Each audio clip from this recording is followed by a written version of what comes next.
여러분 안녕하십니까. 아침의 매일경제입니다. 저는 이상훈입니다. 오늘은 1년 가운데 가장 덥다는 대서입니다. 낮 최고 기온이요. 지역에 따라서 40도에 육박하는 곳도 있다고 합니다. 가장 무더운 오후 2시에서 5시 사이엔 웬만하면요. 밖에 안 나가시는 게 좋을 듯합니다. 자, 그럼 먼저 아침 신문 일면 기사부터 전해드리겠습니다. 먼저 매일경제 일면 톱 기사입니다. 8만 전자가 깨져도 개미 30조를 쓸어 담았다. 삼성전자의 주가 8만 원, 어떤 기준점이 되죠? 근데 이게 밑으로 내려가더라도, 그러니까 주가가 좀 빠져도 올해 들어서 1월부터 7월 사이 개미 투자자들 30조 원을 샀다는 겁니다. 엄청납니다. 보겠습니다. 삼성전자 개인 지분율이 11.4%로 7개월 만에 2배가 됐다. 지난해 말에는 6% 조금 넘는 수준이었어요. 굉장히 빠르게 올라간 겁니다. 신국민주가 됐다. 그리고 카카오, 현대차도 이런 대열에 합류하고 있다. 많은 개미 투자자분들이 투자를 하면서 오래 갖고 있다. 이런 모습이 나타나고 있다는 겁니다. 다음은 동아일보 확인해 보겠습니다. 신문 적자 김경수, 대선 댓글 조작 유죄 확정됐습니다. 어제 대법원 판결이 있었습니다. 그리고 사진과 함께 이렇게 기사를 소개하고 있습니다. 내용 좀 더 보겠습니다. 대법원은 징역 2년을 확정했습니다. 혐의는 두 가지로 나눠졌는데요. 2심과 마찬가지로 한 가지는 유죄, 한 가지는 무죄 이렇게 결정했습니다. 그리고요. 도지사직은 박탈됐습니다. 2028년까지 선거에 출마할 수 없습니다. 제한을 받게 되죠. 이르면 오늘 창원교도소 수감될 듯하다. 이렇게 적고 있습니다.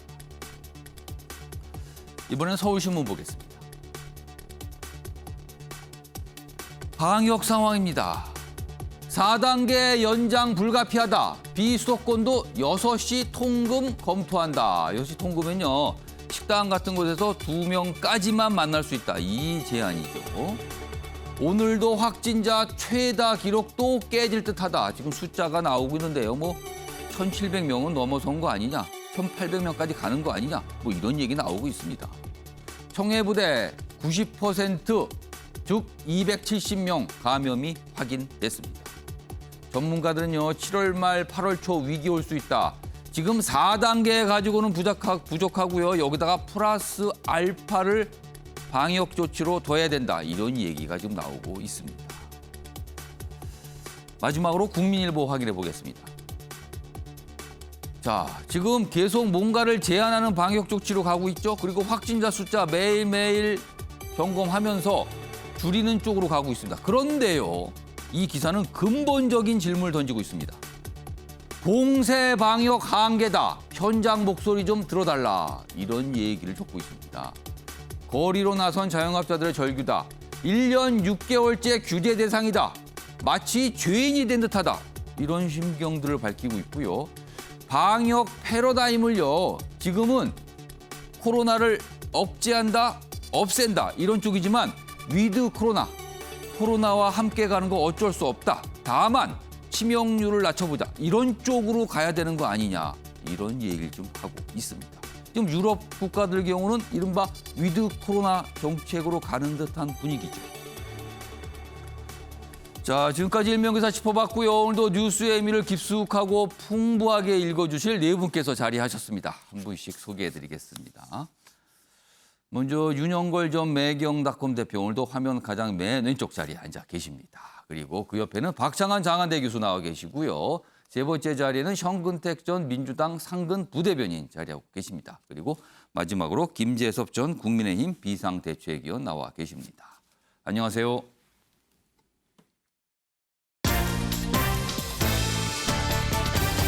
오늘날 주요 이슈들을 정리했습니다. 아침을 여는 키워드 7월 22일 목요일 순서 4가지 키워드가 화면에 준비되어 있습니다. 먼저 첫 번째 키워드 보겠습니다. 친문 적자의 퇴장입니다. 김경수 경남지사 이야기입니다. 이게 어떤 의미를 가질까? 그리고 어떤 파장을 낳을까? 오늘 신문들은 집중적으로 분석하고 있습니다. 두 번째 키워드는요. 말려도 소용이 없다. 여당 대선 경쟁. 1강 1중 뭐 이런 표현이 싸우는데 요즘은 2강이라는 표현도 좀 등장합니다. 그 2강에 속하는 후보들. 이 정도면은 갈 때까지 가보자는 걸까요? 당에서 경고하고 있습니다만 소용이 없어 보입니다. 다뤄보겠습니다. 그리고요. 세 번째 키워드는 계륵인가 당근인가. 계륵과 당근은 전혀 다른 건데요. 지금 국민의힘 내부에서 여러 가지 얘기가 있습니다. 밖에 계신 윤석열 전 검찰총장과 관련해서 여러 가지 이야기들이 나오고 있어요. 이 얘기도 준비되어 있습니다. 자, 그리고 마지막 키워드는 아베도 안 간다. 도쿄올림픽 개막식 얘기입니다. 아베 전 총리 사실 도쿄올림픽 유치의 뭐 1등 공신 주인공 아니었습니까? 근데 막상 본인은 참석을 안 한다고 합니다. 뭐지요? 이 상황은요. 준비되어 있습니다. 자, 그럼 아침에 매일경제 첫 번째 이슈는 김경수 경남지사 대법원 확정 판결 이야기 좀 해보겠습니다. 자, 먼저 뭐 대법원의 판단에 근거가 있었을 거예요. 그 내용을 좀 다뤄지고 있는데요. 보겠습니다. 기사입니다.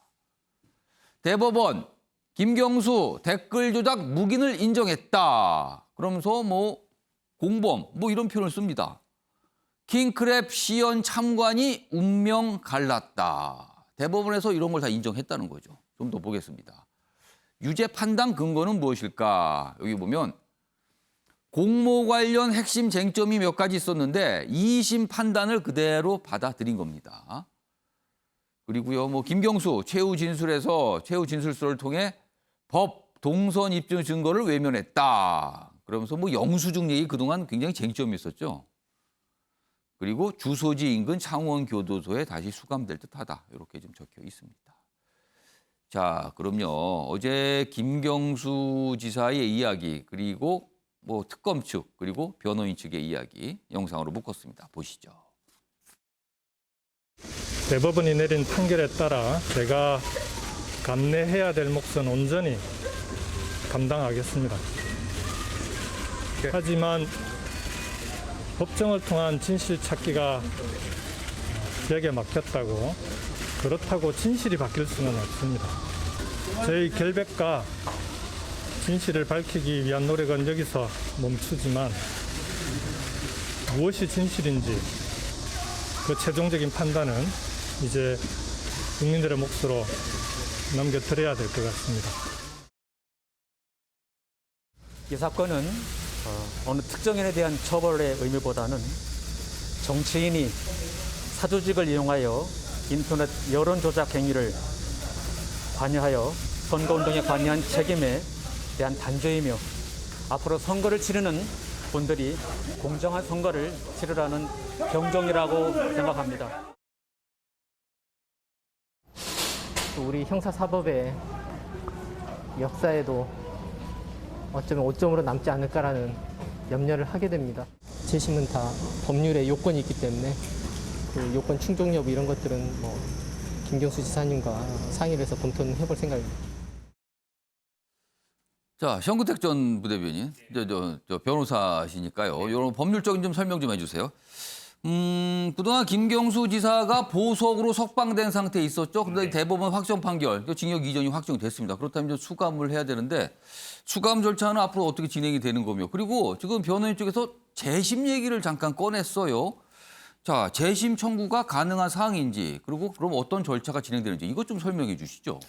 기본적으로 뭐 수감 절차는요. 이게 대법원에서 판결을 아마 이제 검찰청 대검으로 보내면 대검이 이제 그 판결문을 가지고 아마 주소지니까 창원지검으로 보내겠죠. 그럼 창원지검에서 이걸 집행해야 되는데 우리가 뭐 법정 구속하듯이 바로 이제 법정에서 이렇게 하는 게 아니라 이렇게 확정된 경우에는 약간 뭐 정리할 시간도 좀 줍니다. 보통 한 2, 3일 정도 시간 주면 물론 이제 뭐 그게 영장과 같은 효력이 있기 때문에 만약에 집행에 응하지 않으면 이제 뭐 강제로 이렇게 하지만 보통은 며칠 만에 말미를 주죠. 그리고 준비 나서 기간 뭐 이런 걸 좀 주는다는 그렇죠. 거군요. 보통 뭐 한 2, 3일 주는 경우도 있고 뭐 일주일 주는 경우도 있기 때문에 뭐 그렇게 이거는 뭐 특별히 문제되는 건 아니고요. 보통은 이제 주소지 교도소에 가죠. 이제 구치소는 보통 형이 확정 안 된 사람이 가는 거고 확정된 사람은 교도소에 이번에 가는 확정이 됐기 때문에 교도소로 그렇죠. 가게 된다는 상원 교도소로 갈 가능성이 있고요. 예.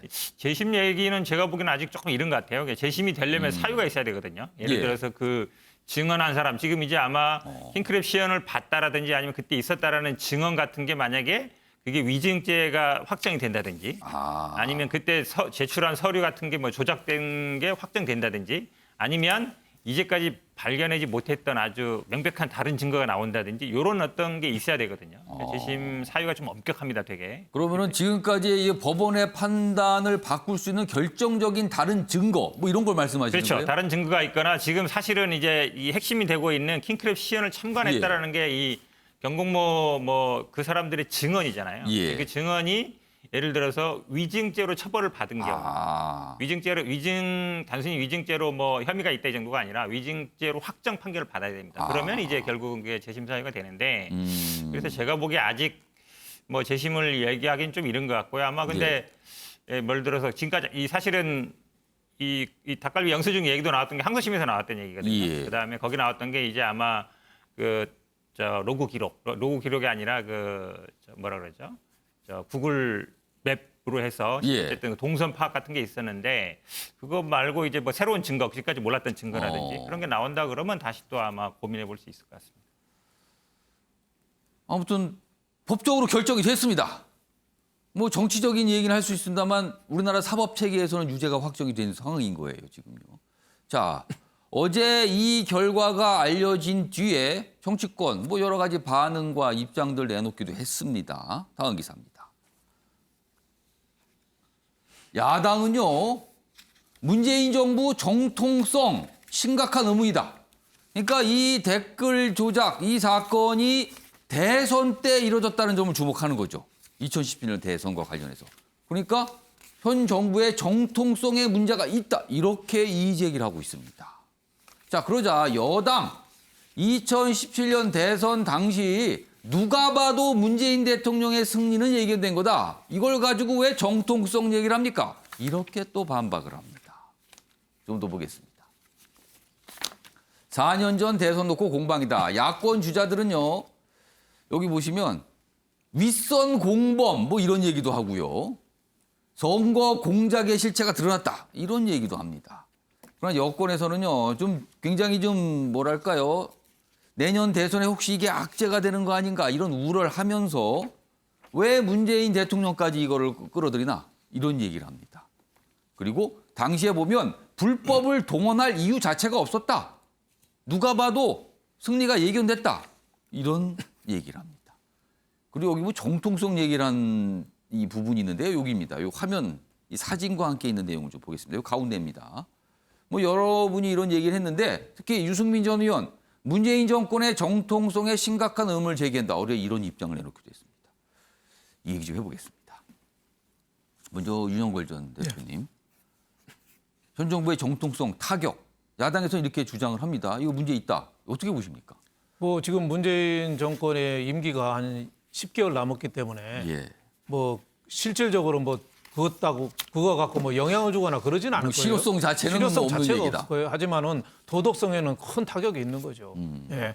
김경수라는 사람이 누굽니까? 노무현 대통령이 비서였다가 지금 문재인 대통령 선거 캠프에서도 핵심적인 역할을 하고 지금 뭐 문 대통령의 하여튼 뭐 적자다 뭐 이런 소리 뭐 들은 적자, 사람이 복심 뭐 이런 소리를 들을 정도로 핵심인데 그 사람이 지난 선거에서 저렇게 개입을 해서 그 댓글 여러 가지를 그 적은 것도 아니고 그 118만 8천 개의 댓글을 킹크랩이라는 기계를 돌려서 했다는 건 도덕성에 큰 타격을 주는 거죠. 그것도 또 야당에서 수사를 위촉한 것도 아니고 더불어민주당이 스스로 그러니까 여권에서 얘기들이 나오기 시작을 했었죠. 추미애 대표였을 때 스스로 수사를 의뢰했잖아요. 그래서 수사를 시작해서 이 결과가 나온 거잖아요. 그러니까 지난 대선에 영향을 주지 않았다고 볼 수가 없는 거죠. 이낙연 전 대표가 어제 그런 얘기했어요. 압도적으로 이겼기 때문에 그거 할 이유가 없다. 영향을 주지 않았을 거다 하는데 전교 수석이 컨닝하면 컨닝 아닙니까? 당연히 전교 수석도 컨닝이죠. 지난 선거에서 문재인 대통령이 41.1%, 홍준표 후보가 24%, 안철수 후보가 21.4%. 저는 홍 후보랑 안철수 합치면은 문재인 후보보다 더 많았어요. 그러니까 더 중요한 거는 저는 댓글이 아니라 단일화였다고 봐요. 단일화긴 하지만 예. 그럼에도 불구하고 그 당시에 복귀해 보면은 안철수 후보가 막 뜨다가 갑자기 그냥 댓글에 어마어마하게 시달리면서 폭락했거든요. 그런 거를 볼 때 안철수 후보가 가장 큰 피해자가 아니냐. 그래서 지금 문재인 대통령이나 지금 정권이 도덕적인 그 책임감 여기에 대해서는 벗어날 수가 없다. 그리고 지금 김경수까지만 수사했지 그 위는 또 안 했거든요. 예. 그래서 이번 정권은 어차피 좀 힘들겠지만 다음 정권에서 또 특검할 가능성도 있고 다시 그 윗선까지 다시 할 가능성은 상당히 남아있다. 저는 이렇게 보고요. 또 하나는 차기 대통령 선거에는 저는 크게 영향을 주지 않을 거다 이렇게 봅니다. 왜냐하면 대통령 선거는 예. 과거보다 미래를 보거든요. 우리나라가 어려운 나라를 어떻게 끌고 갈 사람을 뽑을 거냐. 어떤 팀이 될 사람이 뽑을 거냐 이걸 예. 보기 때문에 차기 대선 영향은 없지만 지금 문재인 대통령은 퇴임 이후에도 계속 좀 이렇게 여기에서 자유롭지 못할 가능성이 있다. 저는 이런 생각이 듭니다. 이걸 가지고 여러 가지가 많은데 아까 방금 윤영걸 전 대표님께서 말씀하셨는데 이제 추미애 법무부 장관 당시 당대표 시절에 이 문제 제기가 이슈가 되고 해서 시작이 됐다는데 어제 또 추미애 지금 대선 후보입니다. 추미애 후보 쪽에서 입장을 냈어요. 추미애 후보 쪽 당시 대표였던 추미애 후보가 출발점이 아니다. 그리고 당시에 특검 이거 반대했었다. 그런 얘기하지 말라. 또 이런 약간 반박을 하는 입장을 내놓기도 했습니다. 참고로 알려드리겠습니다. 자, 박찬환 교수님. 야당에서 정통성 문제 제기를 하고 있습니다. 어떻게 보십니까? 뭐 방금 말씀하셨지만 도덕성 논란에 대해서는 뭐 할 말이 없죠. 분명히 여론을 왜곡하려고 하는 시도가 있었다. 이 부분에 예. 대해서는 이번 판결로 확정이 된 거니까 뭐 사과해야 될 부분이라고 봅니다. 그런데 이제 유승민 전 의원이 정통성에 심각한 어제 그런 입장을 냈어요. 의문을 제기를 한다 이렇게 얘기했는데 예. 저는 이거 보고 좀 기함을 했어요. 지난 12년 대선의 댓글 조작은요. 권력의 의도성과 그때는 1% 차이의 싸움이었잖아요. 예. 1% 차이의 박빙의 싸움에 국정원이라든지 기무사라든지 이런 권력기구를 동원한 그런 댓글이었습니다. 일반 국정원 댓글 사건. 그렇죠. 예. 그런데 거기에 대해서 지금 9년이 지난 동안 국민의힘에서 단 한 번이라도 정통성에 박근혜 정권의 정통성에 문제가 있다고 얘기한 사람이 있나요? 단 1명도 없습니다. 유승민 의원도 거기에 정통성 문제 제기한 적이 없어요. 박찬환 교수님 말씀은 과거를 돌아보세요. 그렇게 말할 자격이 되십니까? 이거네요, 지금. 그렇죠. 그다음에 두 번째. 비아냥은 할 수 있다고 생각합니다. 예. 그 당시에 국정원 댓글 사건에 대해서 민주당이 얼마나 비판했냐. 그러니까 너네는 깨끗하냐. 이렇게 비아냥거릴 수는 있지만 예. 정통성을 의문을 제기하는 건 좀 너무 나갔다. 뭐 그다음에 사실은 이제 이건 대통령 선거에서 예. 정통성 문제를 제기하려면 예. 국민의 투표에 대선 투표에 예. 심각한 왜곡 현상이 벌어져야 돼요. 그러니까 심각한 왜곡 현상이라고 하는 거는 예. 그 투표의 차이, 예를 들어 1~2% 차이에서 그 변수가 될 수 있었던 일이 있었다라면 그건 왜곡이 될 수 있죠. 예. 그런데 지난 4년 전 대선은 1, 2위 격차가 17%가 났습니다. 그렇죠. 1, 2위를 따져보면 차이가 많이 난 그렇죠. 선거였죠. 그러니까는 투표라고 하는 건 상대적인 거잖아요. 그러니까 소위 말해서 지난 12년 대선 때 박근혜 문재인의 대결은 예. 정말로 어마어마한 경쟁 그리고 양강 대결이었거든요. 그런데 예. 지난 4년 전 대선은 다자 대결이었고 1, 2위 투표 차도 굉장히 컸습니다. 그리고 누가 봐도 문재인 대통령의 승리가 예상되는 상황이었고요. 예. 그렇게 본다면 이것이 과연 심각한 왜곡 투표 결과에 심각한 왜곡이 있을 수 있느냐라고 하는 측면에서 본다면 이건 정통성까지 얘기하는 거는 비아냥거릴 수는 있지만 정통성을 얘기하는 거는 이거는 좀 너무 나갔다 이렇게 비판할 수 있죠. 그러고 보니 2012년 대선 때도 댓글 조작 이야기, 2017년 대선 때도 댓글 조작 이야기, 내년 2022년 대선입니다. 이번에는 안 나오겠죠? 이런 얘기. 2번이나 경험을 했는데. 자, 다음 기사 좀 보겠습니다. 다음 기사는요. 여야의 당대표들 어제 만나서 좀 토론을 했어요. 근데 그 과정에서 역시 이 얘기가 빠지지 않고 나왔죠. 이런 얘기들을 했습니다. 이준석, 문재인 대통령, 김경수 유죄 판결 관련해서 사과해야 되는 거 아닙니까? 이렇게 얘기합니다. 반면에 송영길 민주당 대표, 이거는요, 드루킹의 개인 범죄고요. 2012년 국정원 댓글 사건과 비교할 때는 다른 사안이에요. 이렇게 얘기합니다. 좀 더 보겠습니다. 송영길 대통령의 유감, 이거는 윤석열, 최재형 놓고, 이건 이 출마 자체를 놓고 하는 말이죠, 지금. 그러니까 어제 TV 토론에서 이런 사안들, 이건 뭐 사안 주제만 좀 알려드리겠습니다. 윤석열, 최재형 놓고 공방, 코로나 방역 놓고 충돌, 극단주의 배척에는 공감, 뭐 이런 얘기들이 있었다. 이건 그러니까 제목에는 이런 얘기, 김경수 지사와 관련된 내용이 좀 실려 있습니다. 자, 그럼 어제 어떤 얘기들을 한 건지 구체적으로 확인해 보겠습니다. 이것은 공무원이 아닌 아까 말씀드린 대로 인터넷 이런 것을 전문으로 그런 매크로 작업의 전문가를 할 수 있는 그런 경공모 조직의 대표 드루킹이라는 사람이 자신의 이익 조직 확대를 위해서 좀 활용된 측면이 있다고 보여지고요. 또 순진한 저런 김경수가 이용당한 면이 있지 않는가 이런 생각이 듭니다만 어찌됐건 대법원 판결을 존중하고 이에 대해서 죄송하게 생각하고 이명박 정부의 국정원에 의해 행해졌던 그런 댓글 공작에 대해 가지고 그 당시 새정치민주연합 대표였던 문재인 대통령께서 하신 언급이 있습니다. 이거는 청와대가 사과해야 되는 사안이다. 그런 입장을 밝히셨거든요. 저는 내로남불 소리 안 들으려면은 청와대에서 먼저 여기에 대해서 굉장히 겸허한 자세를 취하는 것이 좋다. 이렇게 보고요. 자, 김재섭 전 비대위원. 네. 문재인 대통령의 사과, 그리고 민주당 당 차원의 어떤 입장 또는 사과, 이게 필요하다? 필요 없다? 어떻게 판단하십니까? 저는 당연히 필요하다고 생각합니다. 이준석 대표가 말씀을 잘 하셨는데 당시에 이제 국정원 댓글 조작 사건과 관련돼서 당시 이제 새정치민주연합의 대표였던 문재인 대통령께서 직접 하신 말씀, 이거 청와대가 직접 사과해야 된다라고 말씀을 하셨거든요. 적어도 이번 사안에 대해서도 같은 태도를 견지하셔야 되는 게 아닌가라는 생각이 좀 들고요. 예. 무엇보다도 지금 이 사과의 초점은 또 어디에 맞춰줘야 되냐면 예. 이번 김경수 지사뿐만 아니라 우리가 바로 앞서서 오거돈 부산시장과 박원순 서울시장, 예. 나아가서 이제 충남지사였던 안희정 지사까지도 이 큰 광역단체장들이 이런 어떤 법적인 문제로 인해서 커다란 행정공백이 생겼거든요. 예. 이런 부분에 대해서 책임이 없다, 청와대는 할 말이 없다라고 묵인하는 것은 정치인의 책임을 방기하는 것이라고 저는 생각을 합니다. 당연히 문재인 대통령 스스로가 말씀하셨던 대로 책임을 져야 된다고 생각을 하고요. 사실 경남지사 김경수의 대법원 판결에 대한 민주당의 반응들도 저는 굉장히 좀 안타깝다고 생각이 되는데요. 예. 물론 판결을 정면으로 뒤집는 이야기를 하진 않았습니다만은 예.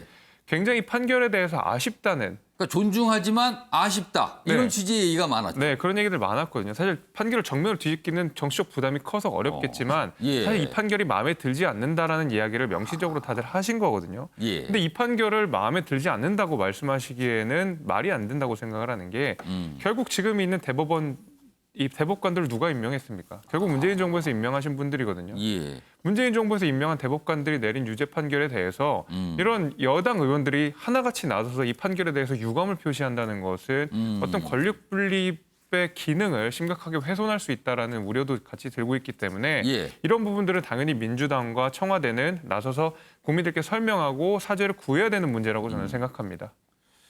자, 현근택 전 부대변인, 지금 네. 약간 말씀하시기가 곤란한 질문일 수도 있어요. 그러니까 친문 중에 친문, 문재인 대통령의 복심인 김경수 지사의 유죄 확정에 대한 문재인 대통령 또는 청와대의 입장 표명 내진 사과, 그리고 네 번째 민주당 소속 광역단체장의 문제 발생, 이거에 대한 민주당의 사과. 뭐 야당에서 이런 얘기를 합니다. 이거 어떻게 보세요? 뭐 광역단체장이 4명이나 어쨌든 임기 중간에 이제 그만두게 된 거잖아요. 예. 그 부분은 뭐 제가 보기에는 뭐 할 말이 없는 것 같고요. 근데 이게 과연 대통령까지 사과해야 될 일이냐? 사실은 뭐 말씀하신 것처럼 당연히 뭐 사법부의 독립이 보장돼 있고 법원 판결을 존중해야 되겠죠. 근데 이 결과에 대한 굉장히 아쉬움이 있습니다. 사실 왜냐하면 뭐 다 아시다시피 이 드루킹 이분들이 굉장히 나중에 반대로 돌아섰거든요. 민주당 굉장히 비판했었고 그리고 이분들 요구가 실현된 게 하나도 없어요. 어디 뭐 영사 보내달라, 예. 대통령 만나게 해달라, 뭐 해달라 했는데 하나도 들어준 게 없었거든요. 그러니까 기본적으로 이게 과연 한번 시연을 한번 본 거 가지고 지금 말씀하신 것처럼 수백만 건의 그 댓글 조작한 거를 다 공동 책임을 져야 되느냐. 그 부분이 사실은 좀 의문이 있는 거죠. 기본적으로 이제 공모 공동 정범이라는 건데요. 물론 뭐 이게 나중에 어떻게 될지 모르겠습니다만 예. 그리고 2012년 댓글 선거는 당연히 국가기관이 한 거기 때문에 그때 예. 그게 치열했거든요. 예. 그 지금 앞에 말씀이 뭐 단일화했으면 결과가 뒤집어졌을 거다 그러는데 그때 당시 보시면요 분위기가 그렇지 않았어요. 1, 2위 격차가 거의 2배 가까이 나는 게 굉장히 예. 많았거든요. 그러니까 무리할 필요가 없는 선거였죠. 지난번 선거 같은 근데 경우는. 왜 그런 이른바 드루킹 뭐 이런 쪽하고 왜 김경수 지사가 접촉 또는 엮이게 된 겁니까? 그럼 그러니까 한 번 가서 만난 건 맞잖아요. 그리고 그걸 받는지 안 받는지 정확히 모르겠지만, 그러니까 한 번 가서 봤다고 해서 그거를 계속 뭐 지시하고, 물론 이제 뭐 공범으로는 인정했습니다만, 제가 보기엔 그 책임을 다 져야 되는지에 대해서는 의문이 있고, 이게 과연 선거가 그럴 만한 상황이었느냐, 예. 저는 뭐 그렇게 보지는 않습니다. 그래서 이건 물론 뭐 정치적인 판단은 다를 수 있지만, 예. 제가 보기에는 뭐 대통령하고 직접 관여됐다는 증거는 또 없거든요. 김경수 지사가 뭐 이걸 보고했거나 예, 뭐 이런 건 예. 나온 게 없기 때문에 실제로 아마 드루킹 쪽은 굉장히 만나기를 원했던 것 같아요. 근데 실제 만남도 이루어지지 않았습니다. 그렇게 본다 그러면 대통령이 뭐 사과할 필요는 없다고 보고 있습니다. 정구택 전 부대변인이 민주당 소속이신데 민주당 전체의 분위기가 뭐 판결에 나와서 어쩔 수는 없지만 좀 마음에는 안 듭니다. 약간 불만이 있습니다. 약간 이런 분위기인 것 같아요. 지금 말씀하시는 거 보니까요. 자, 다음 기사는요. 어제 나온 대법원 판결과 관련해서 이게 정치적 파장이 어떨까를 좀 다루고 있습니다. 기사입니다. 붕 뜬 친문 표심 어디로? 지금 붕 떴다고 표현했어요. 그러니까 붕 뜬 거는 어디로 갈지 모른다는 뜻도 됩니다. 그래도 이낙연일까 아니면 될 사람 이재명일까? 표현이 앞에 그래도 이낙연, 될 사람 이재명. 과연 친문 다수는 어디로 갈 것인가? 이겁니다, 지금. 적통을 잃은 친문계 표심 향방은 여기 보시면 문재인 대통령과 보다 가까운 이낙연이 비교적 수혜주 될 것이란 평가. 수혜주긴 수혜주인데 비교적 수혜주예요. 애매할 수 있다는 거죠, 이게. 수혜주인지 아닌지가. 그리고요. 재집권 성공 위해서는 지금 지지율상 앞서가는 카드가 필요한데 그걸 이기는 카드라고 표현을 했습니다. 그러니까 결국 이재명 쪽으로 집결할 것이다. 이런 전망 맞서고 있네요. 두 가지 전망이. 그리고 여당 내에서는 뭐 악재긴 하지만 영향 자체는 그렇게 제한적이다. 뭐 큰 파장 없다. 뭐 이런 전망도 있습니다. 이 얘기를요. 박창원 교수님께 좀 분석을 좀 맡겨보겠습니다. 두 가지 전망이 실려 있는데 어떻게 전망하세요? 어떤 영향이 있을까요? 원래 붕 떴다. 원래 붕 떠 있었습니까? 네. 새롭게 붕 뜬 게 아니고요? 그렇죠. 유력 주자 중에 친문 후보가 없어요. 그렇기 때문에 원래 붕 떠 있었고 예. 이미 그러니까 소위 친문 표심이라고 하는 것도 당내 경선 뭐 지난번 당대표 경선처럼 권리당원들의 어떤 표가 중요하면은 모르겠지만 예. 지금은 n분의 1이거든요. 국민의 일부입니다. 그렇게 본다면 이미 이재명, 이낙연 여론 지지율 안에 친문 표심이 이미 나뉘어져 흩뿌려져 가지고 이미 들어가 있는 거예요. 그러면 의원 그룹으로 의원들로 좀 좁혀보면 어떻습니까? 친문 의원들로 좁혀보면은. 그 의원들도 사실은 예. 현재 그 대통령과의 관계도 중요하지만 예. 또 다음 대통령이 되더라도 현재 의원들은 현직 의원이란 말이에요. 그렇죠. 그럼 당청 관계라든지 이런 부분들을 생각할 수밖에 없는 거죠. 예. 그리고 문재인 대통령의 안위를 지키는 것은 정권 재창출이 우선인 거지. 정권이 교체되고 난 다음에 무슨 안위가 있습니까? 그렇게 따지면 예. 지금 현재 거기에 대한 계산들은 다 끝나 있기 때문에 이미 끝났다. 그렇죠. 이미 김경수 지사의 이번 판결이 예. 지난 1, 2심 동안에 새로운 판결이 아니잖아요. 예. 그렇게 본다면 이미 붕 뜬 친문 표심은 의원이든 아니면은 일반 당원이든 이미 분산돼서 이낙연, 이재명에 이미 반영됐다. 오래전에 반영됐다. 그렇게 봅니다. 그러니까 박찬원 교수님 분석은 이거네요. 붕 뜬데 새롭게 지금 뜬 게 아니고 이미 떠 있었다. 그리고 여기 보면 뭐 이낙연 쪽이냐 이재명 쪽이냐인데 요 마지막 악재인 건 맞지만 뭐 영향 자체는 그다지다. 지금 뭐 제한적이다. 이미 다 마음속에 다 정해서 각자 가고 있다. 이거네요. 지금 분석은요. 뭐 이런 류의 기사가 좀 많이 나와 있습니다. 지금요. 자, 김경수 경남지사 관련된 사안은 이 정도로 좀 정리하겠습니다.